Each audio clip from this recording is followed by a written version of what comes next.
দিদি ভার্সেস বোন ভূতের গল্প। সারাদিন কাজ করতে করতে একটু সময় পাই না, এখন একটু সিরিয়াল দেখি। মা মা ও মা, হ্যাঁ না বল। বলছি যে মা, তুমি তো দিদিকে সবসময় গল্প শোনাও, ভূতের গল্প। আমিও না আজকে তোমার কাছে না একটু ভূতের গল্প শুনবো, আমাকে একটু ভূতের গল্প শোনাবা মা।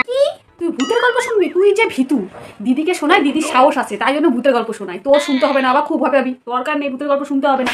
মা আমি না ভয় পাবো না, তুমি বলো না, আমি সাহসী হয়ে গেছি এখন, আমি ভয় পাবো না, তুমি বল না মা একটু শুনি। তুই তাহলে শুনবি? ঠিক আছে বস, তাহলে শোনাচ্ছি আমি, পরে ভয় পেলে কিছু আমাকে বলতে পারবি না, বুঝছিস? বস তাহলে শোনাচ্ছি আমি। এই বসছি, এবার তুমি বলো আমাকে গল্পটা, আমি শুনবো, বলো। তাহলে তিন মাথার মোড়ে একটা ভূতের বাড়ি আছে, একটা অন্ধকার বাড়ি, সত্যিকারের ঘটনা, একটা মন দিয়ে শুন। অন্ধকার বাড়ি, ওই বাড়ির পাশ দিয়ে কেউ হাঁটাচলা করে না। ওই বাড়ি দিয়ে বলে রাত্রেবেলা করে 12টার দিকে যদি কেউ পাশ দিয়ে যায়, দেখে ঝুমঝুম ঝুমঝুম আওয়াজ হয়, আর কে যেন গান করে। কি সুন্দর তার গানের গলা, এত সুন্দর গান করে সবার কেউ ওই বাড়ির পাশ দিয়ে যায় না। বাবা গল্পটা শুনে তো ভালোই ভয় লাগছে, আমি বলছি ভালো কোনো সাহস না, আপনি ভয় পাবো না, মা বলছে আমি শুনবো, ভয় পাবোই না আমি। ও বাবা, মার কাছে গল্প শোনা হচ্ছে, ভূতের গল্প? দিদিকে সবসময় শোনাও না, আমাকে একটু শোনাও না। তুই যা ভিড়তে, তুই ভূতের গল্প দাঁড়া, তোকে বুঝাচ্ছি মজা। সবসময় দিদি এইটা দে, দিদি তোর লিপস্টিকটা দে, দিদি তোর গালাতে নাচ ধরে, মাকে বলে দিব। দাঁড়া, ভূতের গল্প শুনছিস না? দেখ তোর কেমন আমি ভয় দেখাই, আমার যতদিনের রাগ জমে রাগ আছে শুধু আসলে আমি মিটিয়ে দিব। দাঁড়া, শোন শোন, ভূতের গল্প শোন, তারপরে হবে মজা। যাই আমি মজার ব্যবস্থা করি, চাই। মাঝে মাঝে বলে কান্নার আওয়াজও শোনা যায়, কে যেন কাঁদে বসে বসে, বাচ্চার আওয়াজ, বড়দের আওয়াজ, খুব কান্নার আওয়াজ শোনা যায়। ওই বাড়ির কাছে যদি কেউ যায় তাহলে সে আর বাড়ি ফিরে না।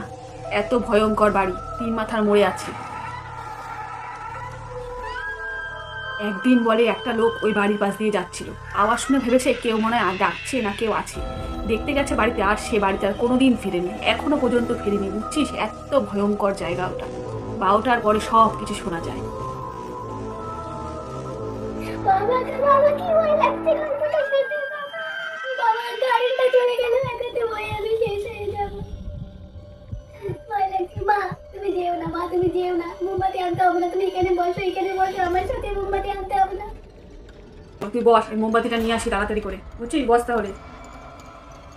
ভয় লাগছে কেন যে ভূতের গল্প শুনলাম, মোমবাতি আনতে মা গেল, আমার তো তাও খুব ভয় লাগছে, আমি যে কি করবো সেই ভয় লাগছে।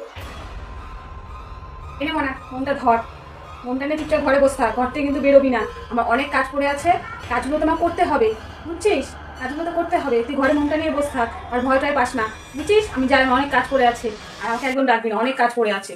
ভূতের গল্প শুনতে এসছি, নে ধর ধর ধর। ঠিক আছে দেও মা। বাপরে মোমবাতিটা মা এনেছে, এখন তাও একটু ভয় কম লাগছে। ঠিক আছে মা, মোমবাতিটা এনেছে ভালো করেছে।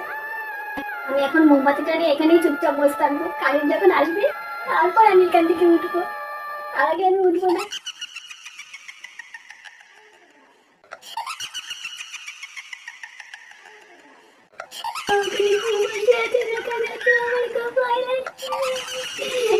কারেন্ট আসবে ভগবান, এখন আমার একটু বাথরুমও পাচ্ছে।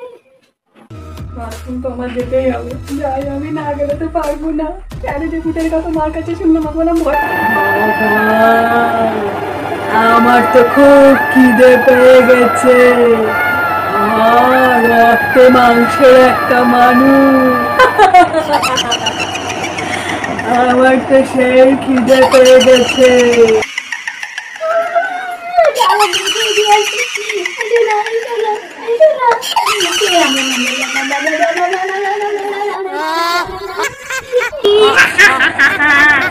আমি তাকে খাওয়া, এসো না আমার দিকে, এসো না, আমি খুব ভয় লাগছে, আমার দিকে এসো না,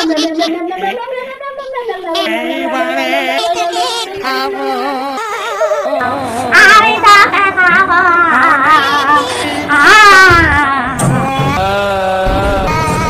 ভয় পেয়েছে, আর কোনোদিন ভূতের গল্প কি, ভূতের বই কি কোনো কিছু আর দেখবে না। কি হয়েছে, ভূতের গল্প শুনতে হয়েছে, ইউটিউব দিয়ে মার কাছে ভূতের গল্প শুনতে, সারাক্ষণ শুধু মার কাছে এইটা আলটা বলে শুধু আমাকে বকা খাওয়া, কুচির শিক্ষা দিয়েছে ভূতের গল্পে। যাই আবার তাড়াতাড়ি মুখটা ধুয়ে ফেলি, মা আবার দেখলে আমাকেই বকবে, সব কিছু শুধু মার কাছে আমাকে বকা খাওয়ায়, সব কিছু আমাকে বকা খাওয়ায়। জীবনেও যাবে না ভূতের বই কি ভূতের কি দেখবে যাই বাবা তাড়াতাড়ি মুখটা ধুয়ে নি মা দেখলে আবার আমাকে করতে যাই বাবা